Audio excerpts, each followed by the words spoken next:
¿Qué tal, amigos de las redes sociales? Buen día.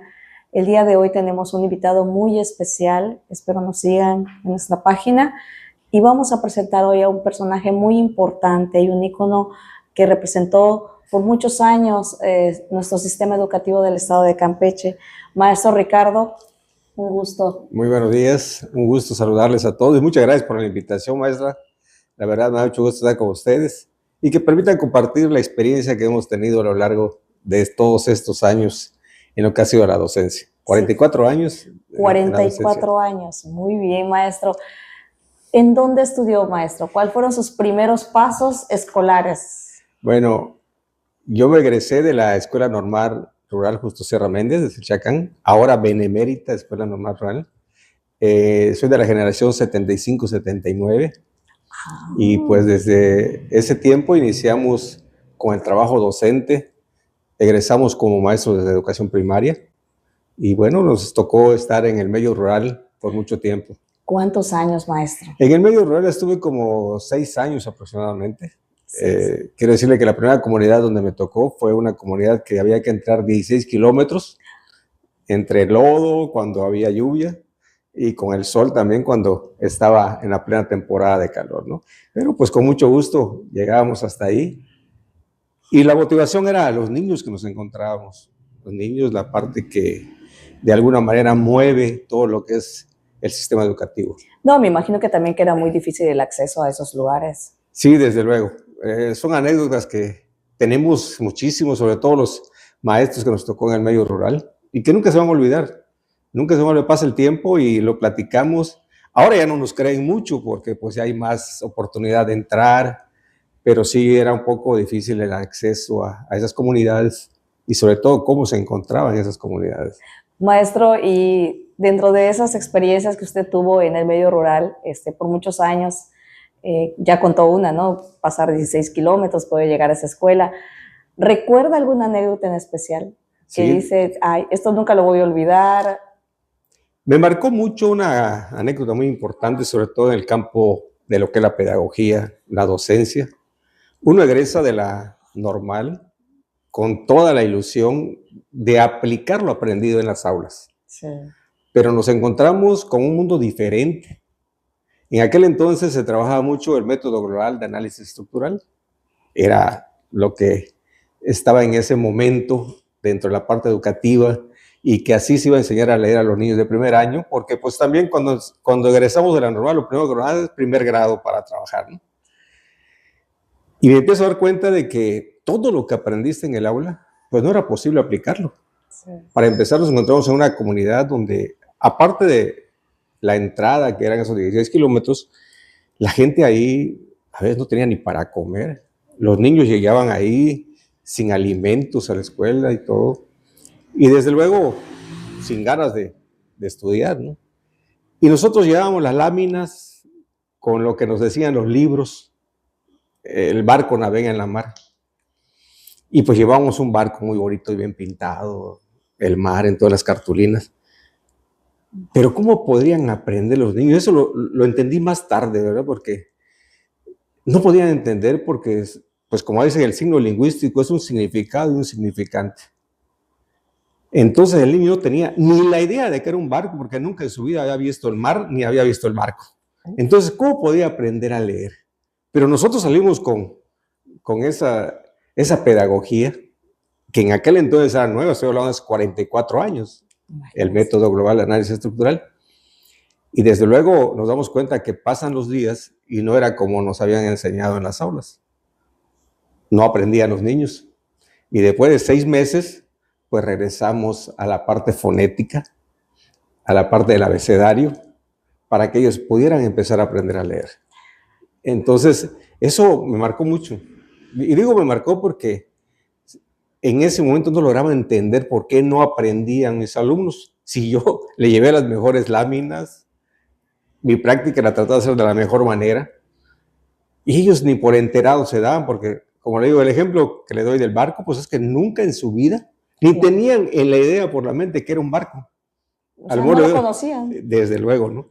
Entonces esa parte nos lleva a algo muy importante en la docencia, conocer el entorno. Sí. Los planes de estudio no pueden ser nacionales. No. Cada entorno es diferente y cada entorno tiene una aplicación diferente también de lo que sería el método, ¿no? Y eso nos hizo cambiar, hacer a un lado todo lo que habíamos estudiado, y entonces sí, reiniciar, porque ese sí fue un reinicio de lo que era la enseñanza con los niños, para que pudieran aprender a leer y escribir.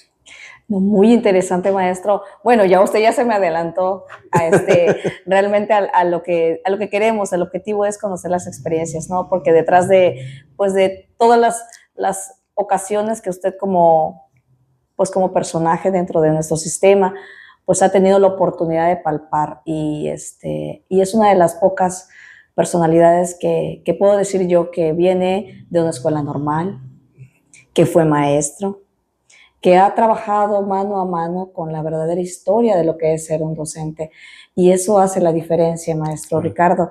Y con ello me voy a lo siguiente. Maestro, usted, aparte de estudiar en la normal de Oaxaca en el 83, después del Chichonal. Después del Chichonal.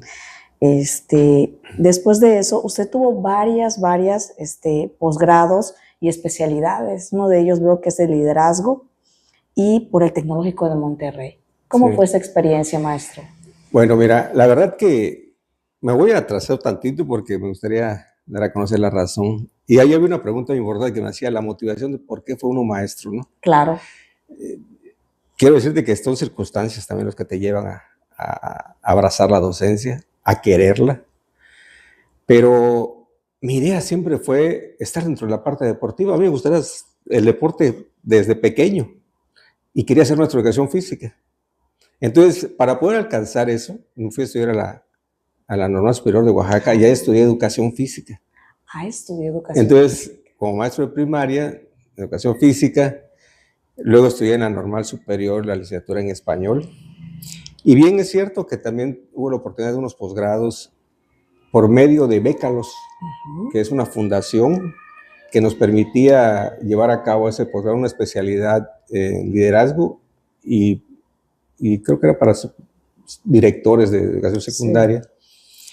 Y esto lo daba el Tecnológico de Monterrey, por eso que tuve la oportunidad, o sea, valga la redundancia, becados por Bécalos, tuvimos la oportunidad de estudiar ese posgrado, ¿no? Mira, qué interesante, sí, maestro. La verdad que un ejemplo más de que cuando uno quiere las cosas, busca la manera, busca las guías, claro, los medios, y usted es un ejemplo de ello, ¿no? Me está contando que a través de Bécalos, pues logró usted lo que necesitaba, que era en ese momento seguirse especializando y seguir creciendo como maestro, como persona y como líder también. Maestro, tiene un doctorado en Ciencias de la Educación por el campus de Puebla, maestro. ¿Cómo le fue? La verdad que, como todo posgrado, por eso es importante la anécdota que comentabas hace un momento cuando iniciamos la plática, ¿no? Fíjate que hasta después de estar ya en la maestría, me doy cuenta de la razón de por qué mis alumnos no entendían. Ahora sí, en base a la investigación educativa, te permite ir creciendo profesionalmente, abriéndote parte dentro de esa investigación de por qué no aprendieron mis alumnos en ese momento. Pero cuando salí de la normal eso no lo sabía. Claro. Esto se fue dando más adelante, y entonces nos permite llevar a cabo un trabajo pues ya más profesional con los alumnos que ya tienes a cargo en ese momento, y eso también te motiva a no quedarte, y ahí es donde pues la inquietud de estudiar el doctorado. Y el doctorado también pues ya es otro grado que también te abre otras puertas, sobre todo en el caso de la investigación, claro, en la investigación educativa, y que te permite conocer más a fondo no solamente el estatus emocional, el estatus social del alumno, sino también cómo los conocimientos se pueden ir adquiriendo primero y transmitirlo más que nada a tus aprendices en este caso, Sí, claro. para que ellos lo puedan aplicar en la vida. Que no solamente se quede en el conocimiento, porque entonces no llegaríamos a la meta, que ahí es donde nos lleva ese posgrado del doctorado ya para decir, de nada sirve que tengas todo ese conocimiento si no sabes cómo lo vas a aplicar. Y desde luego, no solamente eso, sino sabes cómo transmitirlo y que esa transmisión tenga sus efectos en la sociedad, que en este caso serían los futuros ciudadanos, que son los niños y los jóvenes. Y mire, maestro, qué tanto impacto ha tenido pues su trayectoria académica, que pues tuvo roles laborales muy importantes hasta el día de hoy, maestro. Pues fue docente de media superior, básica, escuelas formadoras de docentes, subdirector de escuelas técnicas, director de escuelas normales, subsecretario de educación básica y secretario de educación en el estado de Campeche. Maestro Ricardo, muchas gracias de verdad por permitir el día de hoy pues compartir parte de su experiencia y de su trayectoria durante todos estos 44 años como maestro normalista y como docente. Y va a servir de mucha inspiración y motivación para pues, los futuros maestros que el día de hoy nos están escuchando. Maestro, ¿en qué momento decidió dedicarse a la docencia? Le decía hace un momento que son circunstancias, ¿no? Y esas circunstancias te van llevando y cuando uno se da cuenta ya está envuelto en esa parte tan importante y que la educación, y en este caso la docencia que uno imparte, pueda ser de impacto, no solamente para los alumnos, sino también para la sociedad. Todo lo que uno hace como docente, en el medio donde te encuentres, en el nivel donde te encuentres, es de impacto para la sociedad. Por eso es tan importante que el docente sea analítico, sea reflexivo, porque cada una de las cosas que dice va a ser de impacto para los alumnos y esos alumnos se lo llevan a su casa y en su casa también siempre es lo que dijo el maestro o lo que hizo el maestro. De ahí la parte importante de la educación. Y ante esto, pues es cuando uno dice, bueno, creo que debo impactar en la sociedad y debo tratar de hacer las cosas de la mejor manera. Desde luego somos seres humanos, tenemos errores, cometemos errores, pero debemos tratar de hacerlo de la mejor manera para que nuestros alumnos puedan impactar en esa sociedad, transformar esa sociedad. Y lo vemos, ha cambiado la sociedad, los 44 años que decimos completamente diferente todo. Y si nosotros no somos parte de esa transformación, si no nos sentimos parte de esa transformación, pues entonces no estaremos llevando a cabo la labor como debe de ser, la labor educativa como debe de ser. Muy importante lo que acaba de decir, maestro. Definitivamente, si nosotros no nos responsabilizamos de lo que estamos haciendo en nuestra sociedad, muy difícilmente va a poder llegar a oídos, ¿no?, de nuestros futuros alumnos, claro, futuros maestros, ingenieros, doctores. Y bueno, con esta pregunta me quedo. En su filosofía, doctor, en el ámbito educativo, ¿qué papel juegan las escuelas normales formadoras de maestros? Muy importante. Las escuelas normales fueron creadas para ello, para formar docentes que transmitieran ese conocimiento, pero que ese conocimiento no solamente se quedara en los alumnos, sino que aquellos alumnos a que fue transmitido también continúen en lo que le corresponde hacer en la vida cotidiana, puedan también ellos ser innovadores, puedan ser motivadores, puedan tener la iniciativa de poder llevar a cabo la labor que le corresponda de la mejor manera. Y desde luego eso va a permitir que los alumnos puedan formarse bien y lo más importante es de que las escuelas normales están hechas para ellos. No es que esté uno en contra de las escuelas de educación superior, pero hay muchas que han ahorita tomado ese rumbo y forman no docentes, sino ellos forman profesionales para la educación, que es muy diferente. No sé si pudiéramos hacer de comparativa, ¿no? El docente es aquel que va a desarrollar en el niño toda la parte educativa, desde lo emocional, toda la parte que corresponde a lo físico, todo lo que conlleva a desarrollar el ser humano. Y el profesional de la educación es aquel que transmite el conocimiento.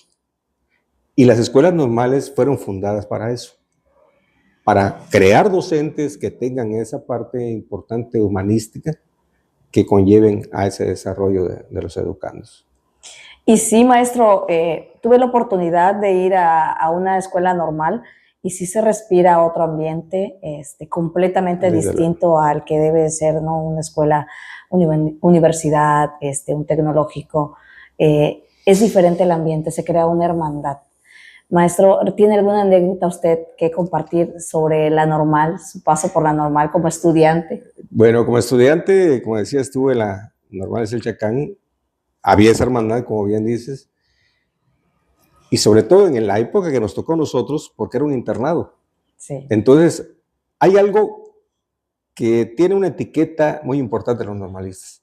El normalista, cuando ingresa de la normal, nunca olvida a su escuela normal. A diferencia de otros profesionales que salen de otras escuelas y que, bueno, fue un paso por ahí que le permitió desarrollarse. Pero el normalista sigue, y sobre todo, yo te puedo decir, la normal de Selchacán, año con año, nos reunimos muchos egresados el día del aniversario de la normal, que es el 13 de abril, y eso conlleva a sentirse, como bien decías, en una hermandad. Me ha tocado no solamente como estudiante, me tocó el honor de ser director también de la normal de Selchacán. Estudié en la Normal Superior Federal para cursos intensivos en Campeche. Estuve dando clases en la licenciatura de español y también fui docente y me tocó ser director de la Escuela Normal Superior Federal en Campeche. Y desde luego, eso me permitió pagar en parte esa formación que se tenía y quisimos hacer lo mejor posible cuando estuvimos como gestores, como directores en la Escuela Normal. No sé si se deba decir a veces, pero pues es un orgullo, ¿no? Cuando yo llegué a la Normal Superior como maestro, no tenía edificio. Es más, los alumnos maestros iban a diferentes escuelas que prestaban sus aulas para poder tomar clases. Y cuando llegué como director, con el apoyo de todos los compañeros maestros que estaban ahí, empezamos a conformar para que tuviera el edificio que hasta la fecha existe ahorita de la Normal Superior. Quiero decirte que era un edificio donde habían oficinas de la Secretaría de Educación y que se estaban yendo porque el edificio se inundaba, estaba muy mal y todo. Y empezamos a hacer proyectos educativos y desde luego con el apoyo federal empezamos a ir conformando esa escuela. Se abrió primero la biblioteca, luego la sala de medios, luego empezamos a traer uno que otra aula educativa hasta que se conformó esa escuela, ¿no? Y ahí existe todavía la Normal Superior. Entonces eso es un orgullo y la verdad que me da mucho gusto que uno pudo haber dejado parte del trabajo que se realizó. Repito, no solamente es uno, todo el equipo de trabajo que tuvimos allá, los maestros que estaban ahí comprometidos y que de verdad hicieron lo que les correspondía también para poder tener esa Escuela Normal Superior. Wow, impresionante, maestro. La verdad que yo no sabía esa parte. No, sí es cierto, yo fui alumna normalista y yo recuerdo que sí, que nos pasaban de una escuela a otra, pero yo pensaba que era porque pues la normal no tenía edificio, pero pues ahorita usted me acaba de aclarar, ¿no? Parte de la historia muy importante. Qué bueno, maestro, que solamente usted que lo vivió, pues nos puede compartir. Muchas gracias, maestro. ¿Cuáles serían los principales retos y desafíos a los que se enfrenta el docente en la actualidad, maestro? Creo que uno de los retos más importantes es el de tratar de convivir alumnos, padres de familia y docentes. Esa es una integridad que se debiera hacer en las comunidades escolares, que se ha perdido con el tiempo, porque con anterioridad había más eso, ¿no? Había más esa integración de una comunidad escolar, donde el maestro era aquel que, pues propiamente llevaba a cabo la transmisión del conocimiento y tenía el respeto de los padres de familia, tenía el respeto de los alumnos. Entonces eso es ahorita algo muy difícil que ya no se está dando en las comunidades escolares. Razones y factores muchos. Nos podemos llevar meses de investigación para ver cuáles son. Pero el maestro debe buscar la manera de llevar a cabo esa convivencia. Al final es el responsable educativo, ¿no? Desde luego, muchos tienen todavía el compromiso y tratan de llevar a cabo esa labor. Y otros, pues fácilmente dicen, no, vengo, doy mi clase y me voy. Se ha perdido también la identidad. Anteriormente los maestros llegaban a las comunidades y se quedaban, cuando menos toda la semana en la comunidad. Entonces, no solamente convivían a la hora de dar clases, sino también en las tardes. Jugaban voleibol o hacían manualidades y eso integraba más a la comunidad. Ahora el maestro va, desde luego, da su clase y se quita. Tampoco se lo puedo reclamar porque al final le paga para dar la clase, ¿no? Pero han variado mucho esas cosas y ese es un reto muy importante. Y yo creo que es la parte que ha cambiado en la sociedad, ¿no? El rol también del docente, sí, de las madres de familia, los padres de familia, es una sociedad diferente y, claro, y también, pues como dijo usted muy bien, uno de los retos es el lograr esa convivencia. Muy, muy, muy difícil. Y considero que más importante, porque podríamos hablar ahorita de que no hay infraestructura, no hay tecnología, pero yo creo que ahí el compromiso docente es más. Yo recuerdo mucho, yo estudié en una escuela primaria aquí en Campeche, la Ruiz Cortines, y después de clases en el turno vespertino, el maestro que nos daba quinto grado se quedaba con nosotros a entrenar básquetbol, y hasta las 6, 7 de la noche en que nos iban a buscar nuestros papás. Entonces eso había una integración, había una comunión entre maestro y alumno con los padres de familia, que desde luego, repito, son otros tiempos, ¿no? No podemos ahorita obligar al maestro a que se quede más tiempo a trabajar, pues, sobre todo también hay que considerar que tiene que convivir con la familia, la inseguridad que a veces ya más tarde que se queda en la escuela hasta para los mismos niños, pero bueno, repito, son otros factores que nos podremos llevar horas de plática, pero creo que esa parte importante del compromiso se ha perdido, ¿no? No importa, doctor, volvemos a hacer otra entrevista y contamos todas las anécdotas, porque me imagino en 44 años son muchas. Maestro, reflexionando sobre la enseñanza, sobre la mejora continua, ¿es posible esto, reflexionar? Sí, decía hace un momento, ¿no? De que cuando uno empieza a pensar qué estás haciendo, y casi di el ejemplo, como bien dice, creo que me adelanté, de cómo empezamos a trabajar y te das cuenta de que no se enseñaba como debía de ser, o no tenías todas las herramientas en las manos, y no es porque no te las hayan dado o no lo hayan estudiado, sino que uno tiene que entender que la sociedad se va transformando, va cambiando.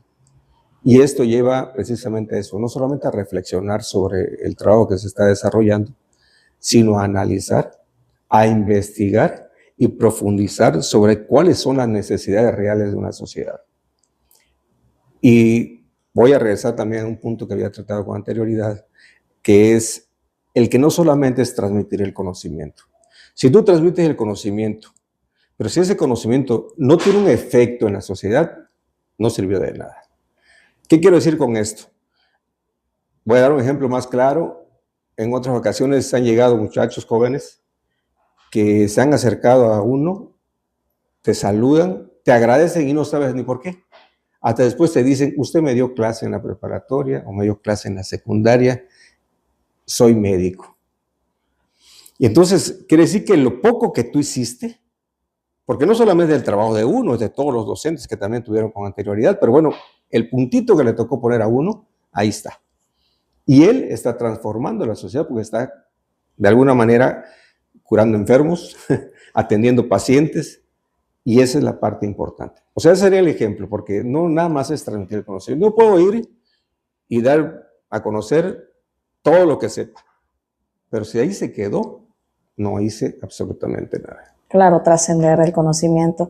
No, y qué mayor satisfacción para un maestro, ¿no? Que el alumno donde te vea te reconozca, sí, y recuerde, ¿no? Que parte importante y fundamental en su vida fue, pues, conocer a su maestro, ¿no? Y aquí hay que hacer una autoevaluación muy importante. Yo le decía a mis alumnos maestros, como daba yo clase en la normal superior, sobre todo cuando estaba de clase en la maestría, y les decía, tan a gusto se siente uno que llegue un alumno que ya es un licenciado, que ya es un médico, que es un ingeniero y te saluda, pero también hay que hacer una autoevaluación. Aquel que está allá, que no llegó a hacer nada, que se está drogando, que tiene problemas, también pasó por una escuela y también algo no hicimos bien, ¿no? Entonces eso es algo bien importante que uno tiene que asumir. Y hacíamos una pequeña encuesta. ¿Cómo quieres que te recuerden tus alumnos? ¿El maestro que me dio esto, que me enseñó esto, que me enseñó bien? ¿O aquel maestro no, que ni entraba a clases o que no venía y ni me acuerdo cómo se llama? Entonces, eso es algo importante, ¿no? Por eso es que hay que autoevaluarse. Y más que la reflexión, es ese análisis y una autoevaluación del trabajo que está uno realizando para ver realmente si está dando frutos o no, y cambiar también la estrategia. No, y es que en esa sociedad, pues para todos nosotros siempre tuvimos un maestro. Claro. Entonces, es importante tocar estos puntos que mencionamos porque sí, es el que cambia el rumbo de los adolescentes, de los futuros profesionistas, y el tener en la vida un maestro, pues es valorarlo, y es también una gran responsabilidad para los que profesamos la docencia, pues mantener ese legado, ¿no? Más que nada por las futuras generaciones, por nuestros hijos, nuestros nietos, qué le estamos transmitiendo, qué vamos a dejar al mundo. Desde luego, es sobre todo eso, qué va a dejar uno cuando ya no estén. Sí, doctor. Doctor, ¿cuál es su perspectiva sobre el modelo educativo actual del país? ¿Y qué áreas considera usted que necesitan una revisión urgente? La educación siempre va a estar en constante evolución, cambiante. Ya le hemos comentado hace 44 años lo mismo que ahorita que se está dando, ¿no? Por lo tanto, lo que se está trabajando es correcto, o sea, nunca va a estar mal en la educación. Lo que es importante es cómo lo va a transmitir el docente. Hay cosas que, si nos vamos a la parte radical de la educación, a lo mejor no nos gustaría como maestros antiguos, ¿no? Pero si tú te quedas en esa antigüedad, no es cierto, tienes que cambiar completamente y te tienes que adaptar. Ahorita venía y me di cuenta que no traía ni un folder, nada. Y dije, bueno, ¿ya dónde voy? Y me preguntan, ¿y no vas a llevar nada? No, pues no llevo nada. Bueno, lo llevo todo aquí de manera tecnológica, ¿no? Por si hace falta algo que me sirva de apunte. Y entonces ha cambiado. Antes era el folder, eran las tarjetas, algo. Y ahorita no, la tecnología ya lo tienes. ¿Qué quiero decir con esto? Que tiene que irse transformando. Entonces, todo lo que se vaya dando dentro de lo que es el mapa curricular, lo que es la parte que maneja el sistema pedagógico, está correcto. El maestro tiene que adaptarse y adaptarlo al medio. ¿Qué considero que pudiéramos retomar? Que pienso que lo hicieron un poquito a un lado, que se puede retomar, pero eso no quiere decir que el maestro no lo pueda hacer. Si el maestro tiene el conocimiento, lo puede hacer. Me refiero, por ejemplo, a la parte de la lógica matemática. Me refiero a la parte de educación cívica. A lo mejor no le llamemos como educación cívica, pero lo podemos manejar de otra forma y enseñarle los valores al alumno.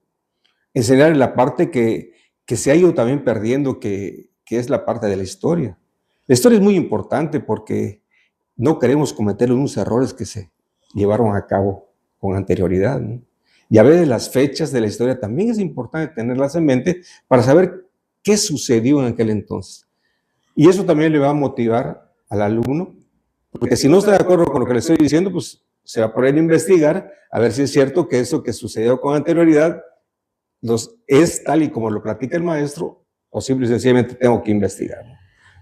Eso es lo que en su momento tendríamos que apuntalar un poquito más, pero repito, es compromiso del docente. No nos podemos quedar nada más con lo que nos dan y con la guía didáctica y con el libro del maestro. Creo que no existe el libro del maestro, sí. Todavía existe el libro del maestro. Existe una guía docente. La guía del docente. Entonces, no nos podemos quedarnos con eso. Por eso es importante también la profesionalización del docente. El docente, al irse profesionalizando, se da cuenta de que lo que le están diciendo ahí lo puede uno profundizar y puede darle un mejor conocimiento al alumno. Entonces, regreso a lo mismo, el compromiso del docente, y a veces se critica mucho de que si este libro trae tal cosa, si este libro no lo trae, etcétera, cuando nosotros como docentes podemos tener la oportunidad de ser flexibles en lo que se refiere a la parte del texto y nosotros profundizar en ellos, ¿no? Sí. Para que el alumno realmente se lleve un conocimiento. Así es, doctor. La verdad que, pues gracias por su respuesta muy atinada. Yo creo que pueden estar todos los programas, todos los proyectos, pero el papel más importante lo hace el docente, Claro. ¿no? Y que esté dispuesto a adaptarse, a evolucionar, a reconsiderar todas las ideas. Y todos los programas son buenos, todos los proyectos son buenos. Falta la disposición. Así es. Muchas gracias, doctor. ¿Qué lecciones aprendidas considera usted cruciales para los futuros maestros? Repito, aquí la parte importante, aparte de la profesionalización, que decía con anterioridad, es estarse actualizando día con día, estar ahora sí que llevando con los alumnos una experimentación, porque también se vale experimentar estrategias didácticas con los alumnos. Somos aquellos que tenemos la gran oportunidad de que si mi estrategia falló, no va a pasar absolutamente nada, la puedo recomponer, como ahí se dice claramente, ¿no? La aplico, evalúo y vuelvo a replantear la misma estrategia para mejorarla cada día más. Entonces, de uno es quien puede llevar a cabo ese desarrollo educativo en sus alumnos para que día a día vayan mejorando. Esto es bien importante, ¿no? No debemos perder nunca la evaluación de lo que estamos haciendo para que podamos replantear lo que vamos a llevar a cabo el día de mañana. Sí, es la autoevaluación, la retroalimentación es muy importante en los alumnos y eso impacta para su futuro también, ¿no? Y como dijo usted, no pasa nada, si algo no sucedió, no salió como yo pensaba, lo vuelvo a replantear y quizás después de eso pues tengo una mejor experiencia y a lo mejor una mejor idea. Así es. A través de eso. Doctor, ¿cómo describiría en una frase la misión y visión que siguió durante su participación activa en la educación? Mira, estuve buscando muchas frases, estuve viendo varias cuál podría apegarse más a lo que estamos platicando, pero creo que hay algo importante que te decía a un principio, esa parte de la humanidad, del compañerismo, de la hermandad, que como también decías con respecto a lo que se da en las escuelas normales y que se conforman. A nosotros cuando estábamos en la normal del Chacán, el himno normalista dice, normalista, trabajar es la misión. Así dice el himno normalista. O sea, tú vas a trabajar todo el tiempo, y no se refiere nada más al trabajo que vas a llevar a cabo, ¿no? Pero más allá de eso, decía, el normalista trabaja en la misión que redime, que salva y que ennoblece. Cuando se habla de esas otras tres palabras, salva y ennoblece, no te ennoblece a ti, te ennoblece a la sociedad, ennoblece a los alumnos, que es a los que le estás transmitiendo el conocimiento y son los que de alguna manera tienen en sus manos el futuro de toda la sociedad, de toda nuestra nación. Entonces, por eso me quedaba con esa frase que nos dejaron en ese himno normalista y que, como te decía hace un momento, cada 3 de septiembre vamos ahí y lo cantamos en la normal del Chacán. No, pero pues qué bonito, qué bonito. Y sería muy bueno retomarlo con los jóvenes. A veces uno no sabe por qué razón se festeja esto, por qué razón las escuelas normales son importantes en nuestro país, pero no sabemos realmente de dónde viene. Claro. Y quiénes son las personas que han sido prácticamente importantes en el desarrollo de la sociedad de México, ¿no? Y uno de ellos pues son las escuelas normales. Los docentes que egresan de ahí son los que han educado a nuestro país para ser ciudadanos nobles. Hasta el mejor médico o el mejor ingeniero pasó por un maestro. Es correcto. Muchas gracias, maestro Ricardo. ¿Cuál sería algún mensaje que quiera comentar usted para finalizar? ¿Algún mensaje para los jóvenes que están en este trayecto de ser próximos docentes, que el día de hoy nos están escuchando a través de las redes sociales?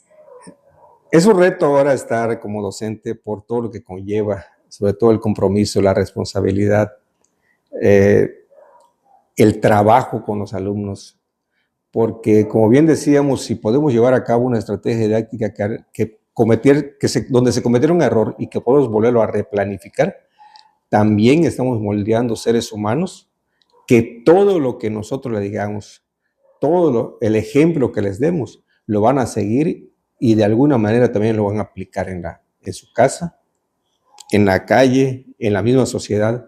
Por eso es tan importante el compromiso que uno adquiere como docente. No solamente por el hecho de llegar a trabajar y percibir una remuneración quincenal, va a hacerlo uno, sino que es un compromiso moral más alto todavía. Hay un valor ético bastante grande dentro de lo que es el magisterio, que se ha perdido un poco. La verdad se ha perdido. Entonces, tenemos nosotros como docentes y a los futuros docentes volver a retomar ese papel principal que tenía el maestro en la sociedad. Aquel donde era responsable, pero a la vez también era respetado por todas las decisiones que llevaba a cabo. Y no nos olvidemos, no dejamos de ser maestros. No solamente somos maestros en el aula. Donde nos vean nos van a decir maestro, maestro. Entonces hay que tener mucho cuidado con ese compromiso que adquirimos. Excelente, doctor. Doctor, ¿cuántos hermanos son usted? Somos 5 hermanos, 3 somos docentes. Y la verdad que, bueno, ya ahorita jubilados, pero todos ellos también con ese compromiso que adquirieron durante su trayectoria laboral. Y de alguna manera nos permitió también que en casa llevábamos a cabo charlas nada más de lo que era la docencia, lo que pasaba en el aula. Nos servía muchísimo también compartir las experiencias que teníamos. Eran colegiados familiares. Desde luego. Maestro Ricardo, fue un gusto de verdad y un placer platicar con usted. Gracias. Charlar sobre sus experiencias. Ya vamos a tener más tiempo para poder concretar algunas anécdotas de la normal. Gusto. Y me da mucho gusto de verdad que sea usted quien el día de hoy comparta parte fundamental de formar parte de las normales superiores. Yo creo que uno de los objetivos de nuestra sociedad pues es mantener ese legado, ¿no? Claro. No nos olvidemos de que todos fuimos corregidos en algún momento por un maestro y guiados por un maestro, y que no se pierda esa bonita idea de ser parte de una sociedad diferente, una sociedad noble que forma ciudadanos responsables, democráticos y obviamente con criterios propios que van a ser el futuro de nuestro país. Maestro Ricardo, nuevamente, muchas gracias por esta pequeña entrevista. Y bueno, nosotros nos vemos en la siguiente cápsula. No olviden darle like al video y nos vemos con los siguientes programas a través de Voces Portentos con nuestro compañero Miguel Serrano y una servidora Alejandrina Espinosa. Buen día.